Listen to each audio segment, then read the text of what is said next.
கரூரில் நடந்தது பெருந்துயரம், கொடுந்துயரம். இதுவரை நடக்காத துயரம், இனி நடக்கக்கூடாத துயரம். மருத்துவமனைக்கு நான் நேரில் போய் பார்த்த காட்சிகள் இன்னும் என் கண்ணை விட்டு அகலலை. கனத்த மனநிலையிலையும் துயரத்திலையும் தான் இன்னும் இருக்கேன். செய்தி கிடைச்சதும் மாவட்ட நிர்வாகத்தை முடுக்கிவிட்டு எல்லா உத்தரவுகளையும் பிறப்பித்த பின்னாலும் என்னால் வீட்டில் இருக்க முடியல. உடனே அன்றைக்கி நைட்டே கரூருக்கு போனேன்.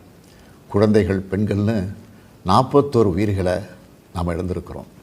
இறந்து போனவங்க குடும்பத்துக்கு தலா 10 லட்சம் ரூபாய் அறிவித்து அதை உடனடியாக வழங்கிட்டு இருக்கோம். ஹாஸ்பிட்டலில் சிகிச்சை பெற்று வர்றவங்களுக்கு அரசு சார்பில் முழு சிகிச்சையை வழங்கி வரோம். நடந்த சம்பவங்களுக்கான முழுமையான உண்மையான காரணத்தை ஆராய முன்னாள் நீதியரசர் அருணா ஜெகதீசன் அவர்கள் தலைமையில் ஒரு நபர் விசாரணை ஆணையம் அமைக்கப்பட்டிருக்கு. ஆணையத்தோட அறிக்கை அடிப்படையில் அரசோட அடுத்த கட்ட நடவடிக்கையில் இருக்கும்னு உறுதியளிக்கிறேன். இதற்கிடையே சோஷியல் மீடியாவில் சிலர் பரப்புற வதந்திகளையும் பொய் செய்திகளையும் பார்த்துட்டு தான் இருக்கேன். எந்த ஒரு அரசியல் கட்சி தலைவரும் தன்னோட தொண்டர்களும் அப்பாவி பொதுமக்களும் இறக்கிறத எப்பொழுதும் விரும்ப மாட்டாங்க.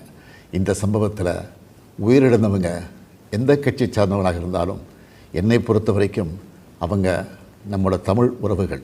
எனவே சோகமும் துயரமும் சூழ்ந்திருக்கக்கூடிய இந்த நிலையில் பொறுப்பற்ற முறையில் விஷமத்தனமான செய்திகளை தவிர்க்கணும்னு கேட்டுக்கிறேன். அரசியல் கட்சிகள், பொது அமைப்புகள் இது போன்ற நிகழ்ச்சிகள் நடத்தும்போது இனி வரும் காலங்களில் எத்தகைய பொறுப்போடு நடந்துக்கணும்ன்ற விதிமுறைகளை வகுக்க வேண்டியது நம்ம எல்லோருடைய கடமை.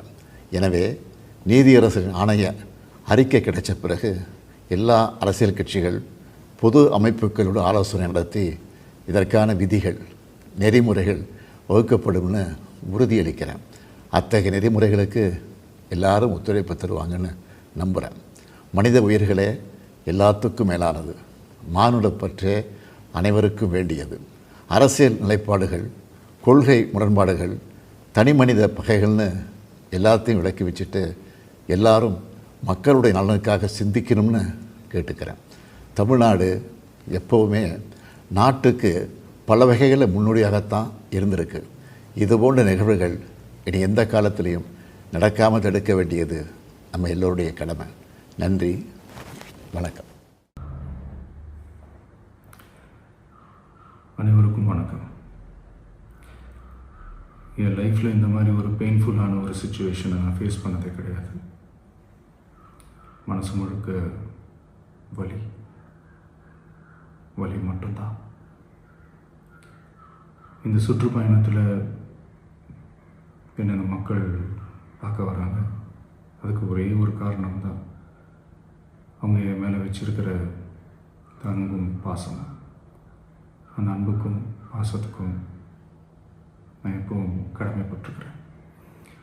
அதனால தான் இந்த சுற்றுப்பயணத்தில் மற்ற எல்லா விஷயங்களையும் தாண்டி மக்களுடைய சேஃப்டி, அதில் எந்த காம்ப்ரமைஸும் பண்ணிடக்கூடாதுன்றதுக்காக தான் அது என் மனசில் ரொம்ப ஆழமாக இருக்கும் அந்த எண்ணம். அதனால தான் இந்த அரசியல் காரணங்கள் எல்லாத்தையும் தவிர்த்துட்டு ஒதுக்கி வச்சுட்டு மக்களுடைய சேஃப்டி மட்டும் மைண்டில் வச்சுக்கிட்டு அதுக்கான இடங்களை சூஸ் பண்ணுறது, அதுக்கான இடங்களை பார்த்து பெர்மிஷன் கேட்குறது, போலீஸ் டிபார்ட்மெண்ட்டில் அதை ரிக்வெஸ்ட் பண்ணி கேட்போம். ஆனால் நடக்கக்கூடாதது நடந்துருச்சு. நானும் மனுஷன் தானே. அந்த நேரத்தில் அத்தனை பேர் பாதிக்கப்பட்டு இருக்கும்போது எப்படி அந்த ஊரை விட்டுட்டு என்னால் கிளம்பி வர முடியும்? நான் திரும்ப அங்கே போகணும்னு இருந்துச்சுன்னா அதை ஒரு காரணம் காட்டி அங்கே வேறு சில பதட்டமான சுச்சுவேஷன்ஸ், வேறு சில அசம்பாவிதங்கள் அந்த மாதிரி எதுவும் நடந்துடக்கூடாதுன்றதுக்காக தான் நான் அவாய்ட் பண்ணேன். இந்த நேரத்தில் சொந்தங்களை இழந்து தவிக்கிற அத்தனை குடும்பங்களுக்கும் என்னுடைய ஆழ்ந்த இரங்கலை தெரிவிச்சுக்கிறேன். எனக்கு தெரியும் என்ன சொன்னாலும் இது ஈடே ஆகாதுன்னு எனக்கு தெரியும். ஹாஸ்பிட்டலில் ட்ரீட் பண்ணிகிட்ருக்கிற எல்லாருமே சீக்கிரமாக க்யூர் ஆகி வரணுன்றதை இந்த நேரத்தில் நான் வேண்டிக்கிறேன். கூடிய சீக்கிரமே உங்கள் எல்லாரையும் நான் சந்திக்கிறேன். இந்த நேரத்தில் எங்களுடைய வலிகளை, எங்களுடைய நிலைமையை புரிஞ்சுக்கிட்டு எங்களுக்காக பேசின அரசியல் கட்சிகளை சார்ந்த நண்பர்கள், தலைவர்கள் அனைவருக்கும் என்னுடைய நன்றியை தெரிவிச்சுக்கிறேன்.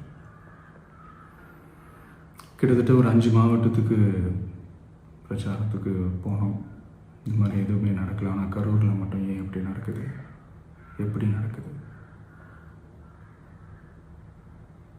மக்களுக்கு எல்லா உண்மையும் தெரியும். மக்கள் எல்லாத்தையும் பார்த்துக்கிட்டு இருக்கிறாங்க. கரூரை சேர்ந்த அந்த மக்கள் அந்த உண்மையெல்லாம் வெளியில் சொல்லும்போது எனக்கு கடவுளே நேரில் வந்து இறங்கி அந்த உண்மைகள்லாம் சொல்கிற மாதிரி எனக்கு தோணுச்சு. சீக்கிரமே எல்லா உண்மைகளும் வெளியில் வரும்.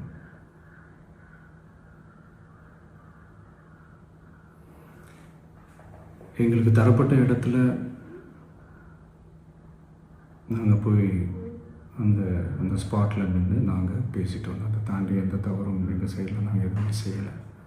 பட் இருந்தாலும் எங்கள் கட்சியை சேர்ந்த நிர்வாகிகள், தோழர்கள் மேலே எஃப்ஐஆர், அது மட்டும் இல்லை சோஷியல் மீடியாவை சேர்ந்த நண்பர்கள், தோழர்கள் அவங்க மேலே எஃப்ஐஆர்லாம் போட்டு இப்போ பிடிச்சிக்கிட்டு இருக்கிறாங்க.